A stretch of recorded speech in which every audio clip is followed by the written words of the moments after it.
We will decide who comes to this country and the circumstances in which they come.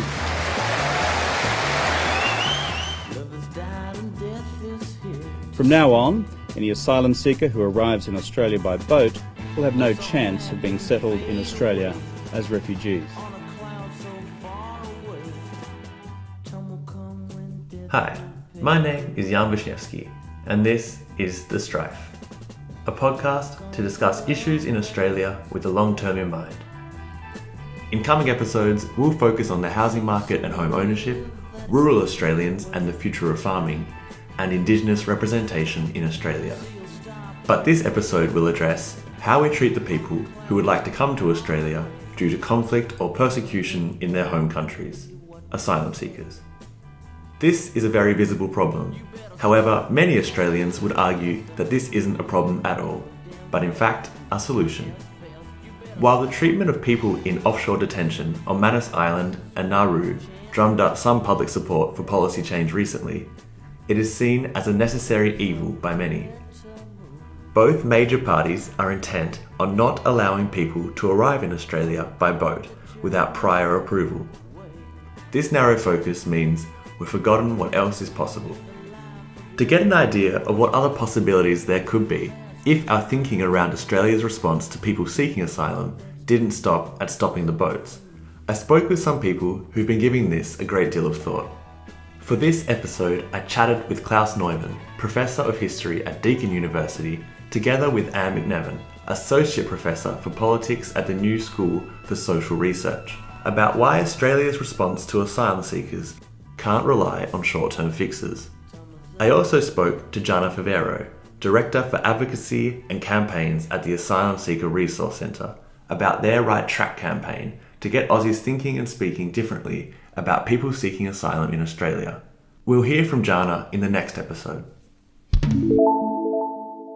Before we do get stuck into the interviews, I thought it might be helpful to briefly outline the fundamentals of Australia's current refugee policies relating to the idea of border protection. This information comes from the website of the Refugee Council of Australia. Asylum seekers who arrive in Australia without a prior valid visa by sea or air are subject to indefinite mandatory detention. As of April 30, 2017, the average length of detention for people in closed detention facilities was 450 days. Asylum seekers who arrived in Australia by boat after July 19, 2013 are subject to offshore processing. Under this policy, asylum seekers are transferred to detention centres in Nauru and Papua New Guinea's Manus Island, where their claims are processed under the laws of those countries. If they are found to be refugees, they will be settled in a country other than Australia. In 2013, the Australian government established Operation Sovereign Borders. Australian naval and customs officers were issued with orders to turn back boats carrying asylum seekers when it is safe to do so. The government has revealed little information about turnback operations, claiming that doing so would jeopardise their success through providing intelligence to people smugglers. According to the Operation Sovereign Borders website, as of April 2017, the operation has intercepted and returned 30 people smuggling boats and more than 765 people who attempted to reach Australia. But that's enough of me solo. Let's hear from Anne and Klaus.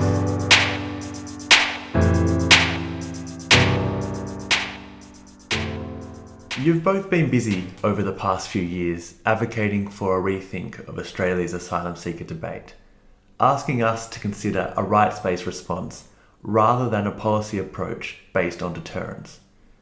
The most widely discussed parts of these policies by supporters of refugees and asylum seekers are offshore detention and turning boats en route to Australia back to their point of departure, most often Indonesia. These have been effective in dramatically reducing the number of people arriving in Australia by boat, and as stopping the boats has become the number one political objective, these policies enjoy bipartisan support. In your commentary on these policies, you suggest that the irregular arrival of asylum seekers in Australia is not the problem our policies should be aiming to solve. Why is that? And then, what do you suggest is the key problem regarding asylum seekers and refugees hoping to come to Australia? Well, the key problem is the conditions that force them to flee. The problem are not the asylum seekers. The asylum seekers don't cause the problems. The key problem is their displacement rather than their arrival in Australia. By identifying irregular migration as the problem, you end up blaming the migrant rather than the circumstances that led to their flight or their displacement in the first place. So I think it's really important sort of which problem you focus on. So to my mind, the problem is the production of a kind of this irregular passage in the first place, which is a result both of the conditions in people's countries that cause displacement and generate the need to move, but also the absence of safe legal means of getting away from that and to a safe place. And that's the problem that I think should be the focus of our attention. Could you explain then why you consider Australia's current border regime to be unjust? And are there also questions of legality surrounding these policies? The premise of the policy is to prevent the arrival of asylum seekers. That's the justification for boat turnbacks, and it's also the current justification for offshore detention and the unwillingness to resettle people detained in Manus and Nauru in Australia. That any weakening of that policy will send a message that it is possible to obtain protection or asylum in Australia. And the goal of policy is to prevent that outcome.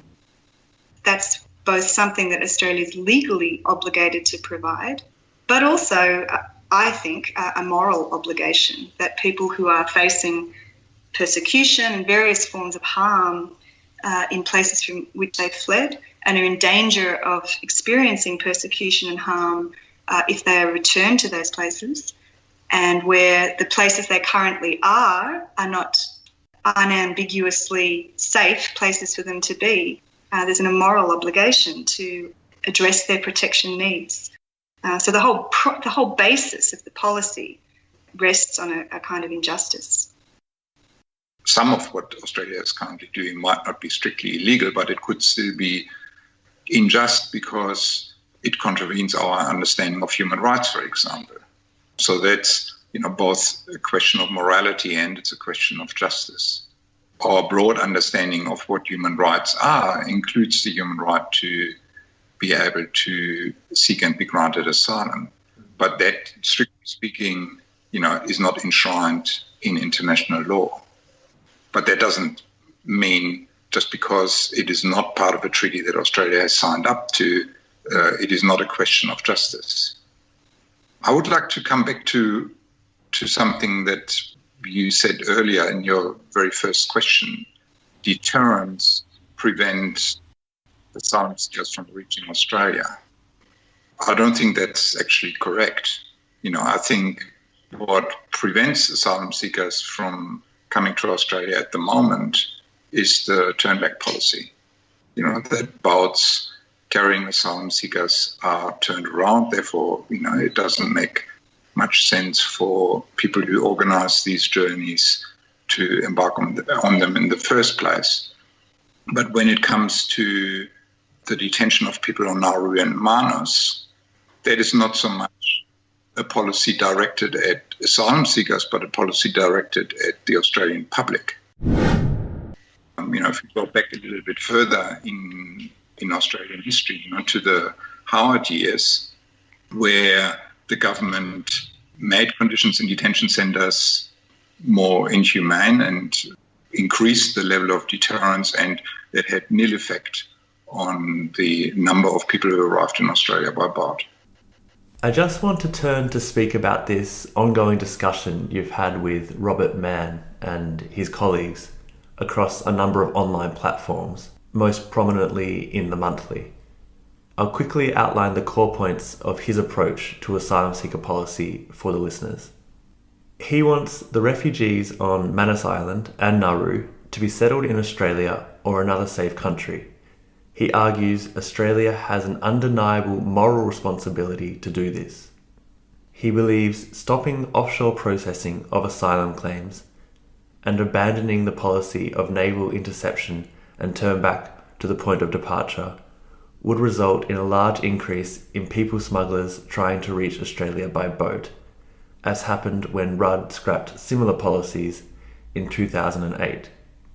He further argues that the two major parties are wrong in thinking that settling the people on Manus and Nauru in Australia would encourage people smugglers, citing the period between 2003 and 2007, when more than half of the refugees whom the Howard government had sent to Nauru and Manus Island under the Pacific Solution were brought to Australia without any significant return of smugglers' boats. Professor Mann suggests the market for people smuggling to Australia has been mostly closed by our naval turnback policy. Thus, his assertion is, right now, we can settle those people on Manus Island and Nauru who have been granted refugee status, as long as the turnback policy is retained. He asks for compromise from supporters of asylum seekers and refugees, as this is the only politically feasible option at this point. So, why did you see the need to respond to what Mann and his co-authors offered as, in their words, a solution to our refugees crisis? Well, for me, there are a number of reasons. Firstly was, a concern that I think we all share for the plight of those marooned on Manus and Nauru, but also for concern for asylum seekers in general, beyond those marooned on those two islands. Secondly, I felt the need to respond because I think elements of the argument that Mann and his colleagues were making ran the risk of legitimising what should only be endured. And by that I mean it ran the risk of legitimising the premise of Australia's asylum policy and its operation through boat turnbacks, i.e. deterrence of asylum seekers. And I also think it ran the risk of losing sight of what I began by saying was the problem we should be focused on, which are the drivers of displacement in the first place and the lack of safe legal passage for people to access areas where they can seek and be granted asylum and protection. So we are not in disagreement with Mann and his colleagues when they say people currently on Nauru and Manus should be brought to Australia. The people currently on precarious temporary visas in Australia or people whose applications haven't been processed, they should be processed properly. They should have right to legal avenues if they want to appeal the decision by the primary decision makers. And if found to be refugees, they should be given permanent residence. The only issue we have is that we don't see why we need to endorse the government's turnback policy in order to demand that the government resettle people from Nauru and Manus in Australia. So even if turnbacks remained in place, of course, we would consider it a positive step if those in Manus and Nauru were resettled in Australia. So our point is more that there's no reason for the government to wait for our endorsement of turnback politics in order to make that happen. And that there are real risks that come from that step of endorsing turnbacks for the reasons that we've outlined. And there are currently real risks faced by asylum seekers who are subject to that policy. So, the government has been suggesting over the past few years that since 2013, so since the first Abbott government, that there have been no boat arrivals in Australia. But of course, there have been boats that tried to reach Australia and they were turned back, and they were not always turned back to Indonesia. Some boats were turned back to Sri Lanka, and there was some, rather perfunctory processing done on the high seas, on board an Australian naval or customs vessel. And then some of those people who were turned back to Sri Lanka were then exposed to harm. And some of these people were later able to flee Sri Lanka to another country and were there recognized as refugees according to the criteria of the 1951 Convention, which suggests that the processing done by Australia on board these naval ships wasn't particularly thorough. So there's risks to the individuals concerned, and the other effect of turnbacks is to make even harder and possibly impossible Australia's ability to pursue, a longer-term regional response to the flow of asylum seekers. So to the extent that turnbacks have a dubious status with respect to international law, and to the extent that turnbacks signal that Australia is not willing to accept the arrival of asylum seekers and that its overall policy is to deter them, then it makes it impossible for Australia to be involved in a regional response that tries to foster both, adherence to international law and a willingness to share the responsibility of safe passage, of accommodation for people, of processing for people while they're seeking refugee status, and ultimately of resettlement. So if Australia is not willing to go ahead with those things for the spontaneous arrival of asylum seekers, then it has no credibility asking other governments, other countries in the region to do those same things. So the logical extension of Australia's policy, if every state in the region was to enact that policy, then ultimately, if you keep following that logic through, there becomes no place in which people can seek asylum, and the right to seek asylum, becomes completely unrealisable anywhere.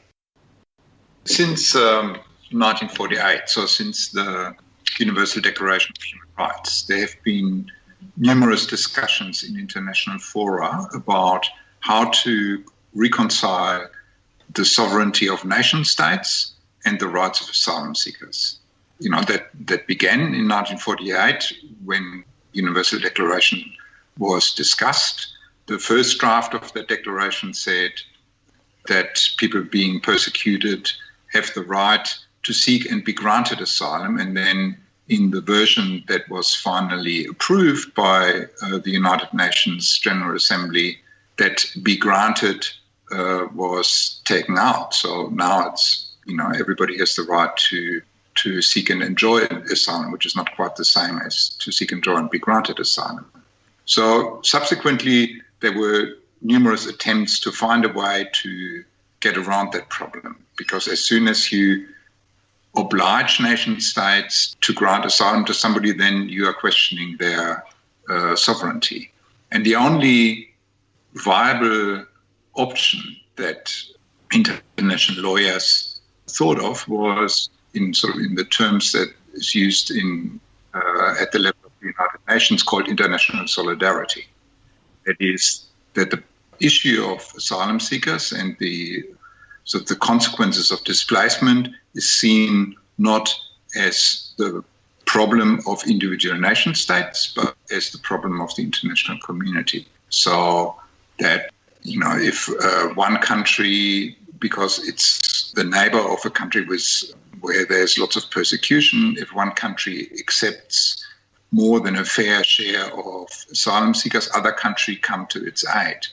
Now, as long as nation states are what they are now, and, there doesn't seem to be any prospect of that changing in the short to medium term, in my view, that is the only way out. And that kind of way out, that is to impress on other nations the need to take their fair share, that is made impossible by policies pursued by countries such as Australia, or for that matter, the United States, or for that matter, more recently, some of the European states. This idea of international solidarity, where a country taking in a large number of people would be assisted by other countries in the region, could that be extended onto a regional basis, where if we were to implement a region-wide approach to assisting people seeking asylum, which could theoretically attract a larger number of people to the Asia-Pacific region, then other regions would assist and also be encouraged to lift their game and adopt similar policies to what you're outlining?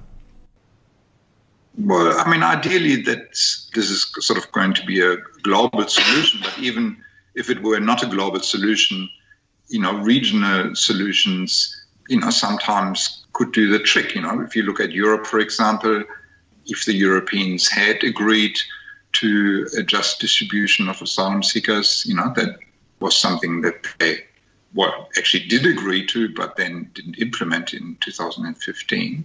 The problems faced by countries that have taken more asylum seekers than others wouldn't be so severe. And I think there's another element to this in that I think if we were to take a collaborative approach and think about this in terms of sharing responsibility, be it regionally or globally, then I think the whole question of how to respond to displacement becomes a much more manageable one, and one that's much less anxiety producing. So any individual state that feels like it's on its own in response to millions of people displaced is obviously going to be feeling very fearful of that. If there is a sense of international solidarity, cooperation, shared responsibility, shared costs, shared distribution of what it takes to respond, a lot of that anxiety gets removed. So I think in terms of some of the arguments made about political situation that prevents movement towards a more progressive kind of policy discounts the political impact that to be gained, right, in positive terms from the benefits of an international cooperative approach. When Australian politicians talk about the Pacific solution, what they usually mean is the payment of quite significant amounts of money to Pacific Island nations, Nauru and Papua New Guinea, to accommodate asylum seekers intercepted by Australia. But part of the Pacific solution, and the reason why, for Australia the Pacific solution worked in 2001, was New Zealand's preparedness to take quite a large number of people from the Tampa. And that was done not because they were being leaned on, but because the New Zealand government thought that they had an obligation towards Australia because Australia was its neighbour. They didn't get any money for it. So it is possible and sometimes, crucial that kind of assistance is rendered. So there's no reason why that couldn't happen now in other circumstances as well. And I think one thing to add is that sometimes there's a sort of anxiety about the costs of a more, of a policy that wasn't based on deterrence, that lots of people would be attracted to Australia, to the region, and that costs entailed in this kind of response would be overwhelming. And so there's a few things to say there. I mean, one is that firstly, if it's a collaborative international response, then the costs would be shared. But secondly, there seems to be a real underestimation of the cost of maintaining this offshore and deterrence framework. I always find one statistic really compelling here. In one financial year, the cost of just maintaining offshore detention, Australia's offshore detention regime, without including the costs of turnbacks or border patrols and everything else associated with the relevant budgets for this issue, so just the cost of offshore processing in one financial year was equivalent to 1/5 of the UNHCR's total operating budget for the entire world, right? 1/5. So just imagine what could be done if that kind of money was diverted alongside contributions from other countries to an international approach to a more humane processing, asylum and resettlement scheme. I just want to come back to Australia's current policies, because it seems what we're talking about, at least at the moment, would prove to be very difficult to implement, considering we seem to have taken an approach that isolates Australia, that seems to portray the idea of people coming to our shores as a flood of many, many people, when you're suggesting that really isn't the case. In what you've written for The Monthly during your back and forth with Robert Mann, you wrote, In our view, it is crucial to acknowledge that there is no immediate magic fix that would be palatable to either of the two major parties at this point in time and legal and just. At another point in the same piece, you suggest any relaxation of the current policies, including a closure of the facilities in Nauru and on Manus Island, would be politically risky, if not suicidal. So I'd just like to hear from you about how you think politicians would be able to approach a policy that is different, given the potential for electoral backlash from any change to what we have currently. Well, I think there are two sort of answers to that question. The first one is that, it is often assumed that an electoral backlash is the automatic or logical outcome of a change in policy. While it is true that, if the government tomorrow agreed to resettle everybody from Manus and Nauru in Australia, there would be an outcry, and that outcry would be amplified on talkback radio. I concede all that. That doesn't mean that the outrage that some people in Australia feel over that policy is going to translate in a particular voting behavior at the next election.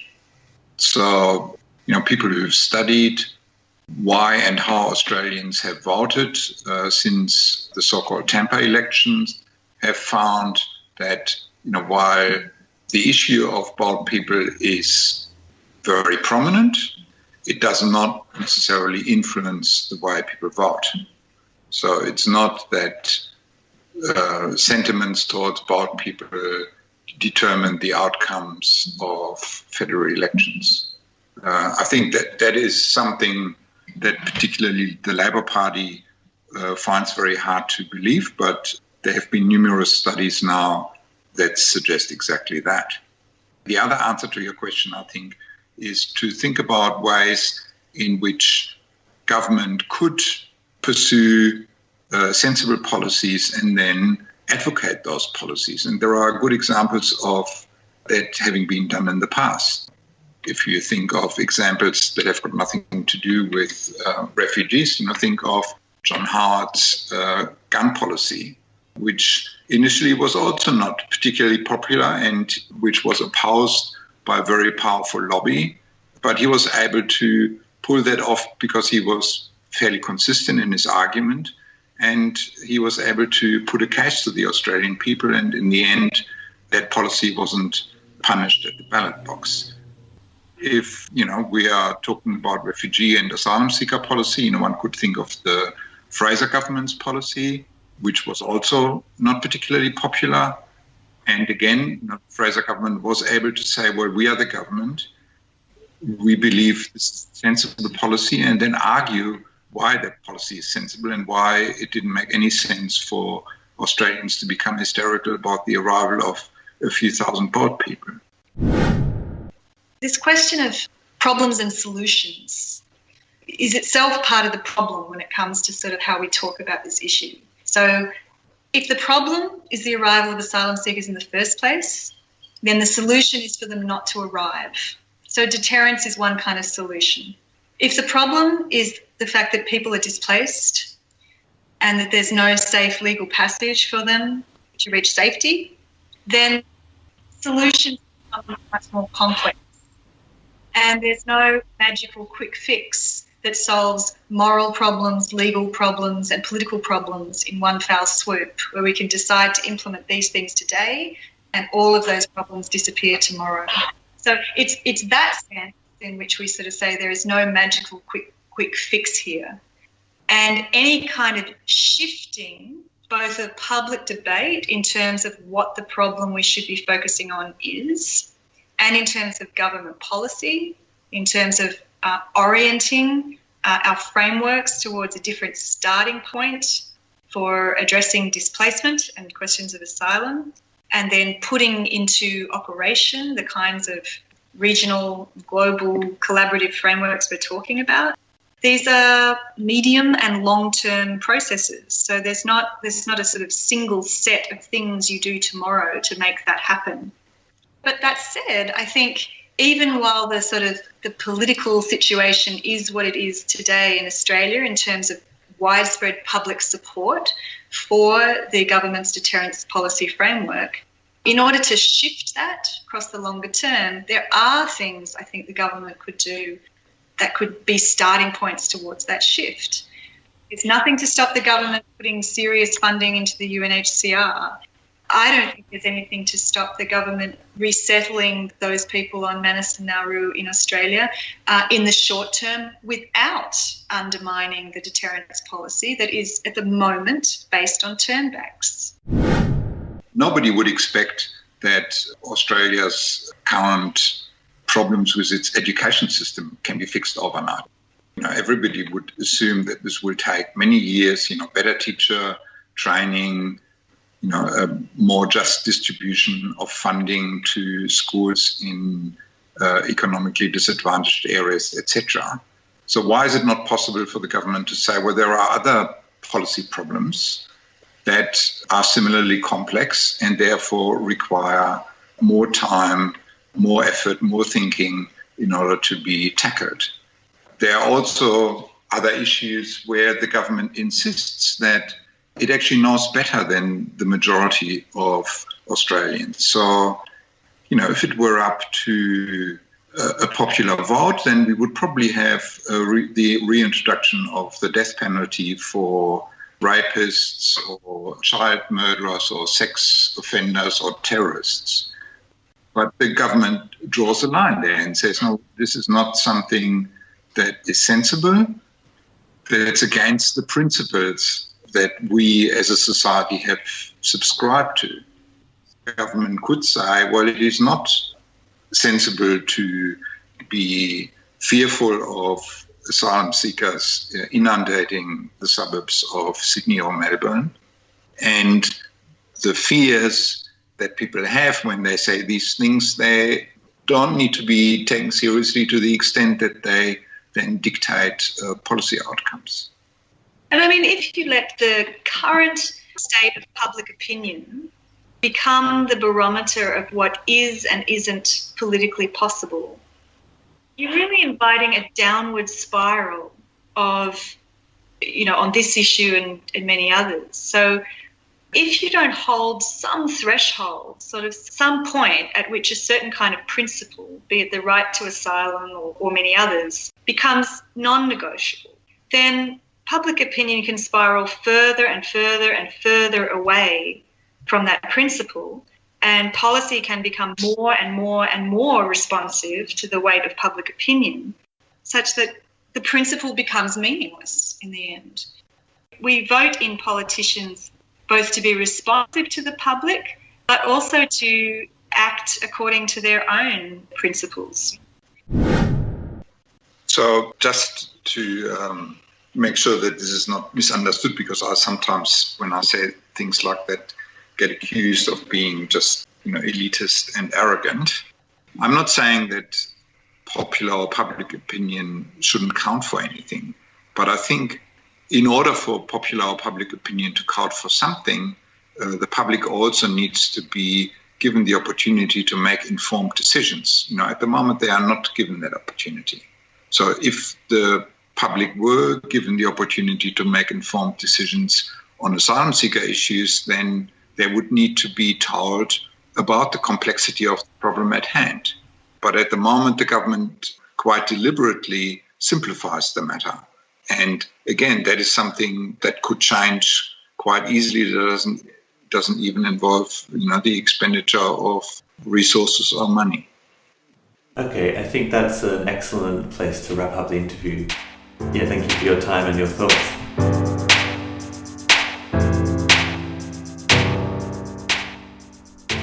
That was Klaus Neumann, Professor of History at Deakin University, and Anne McNevin, Associate Professor for Politics at the New School for Social Research, on why we should be expanding the boundaries of what we believe is possible in our approach to people seeking asylum.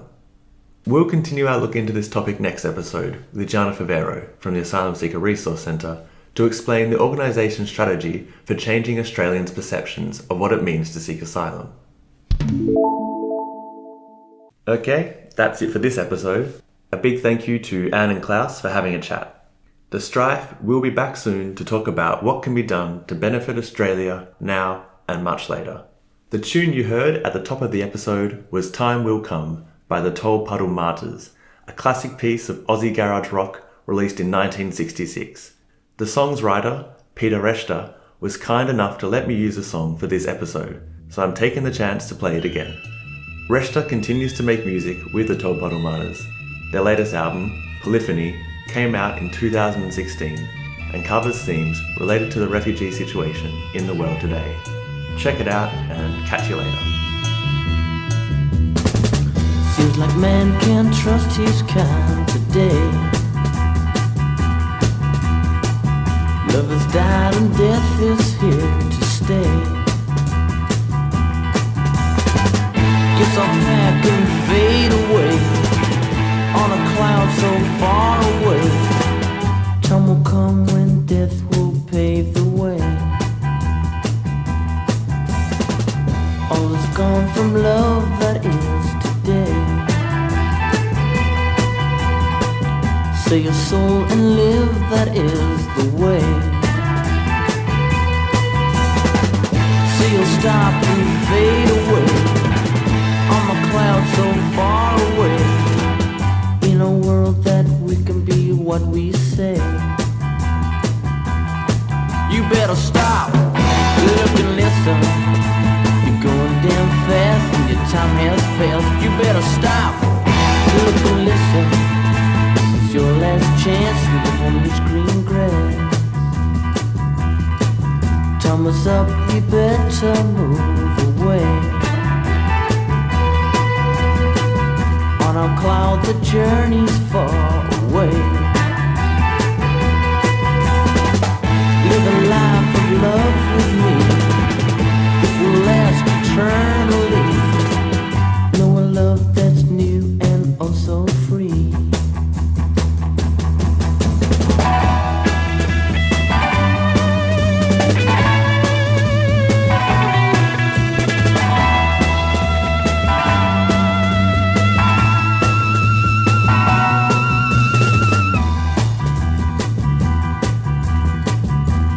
Up, we better move away.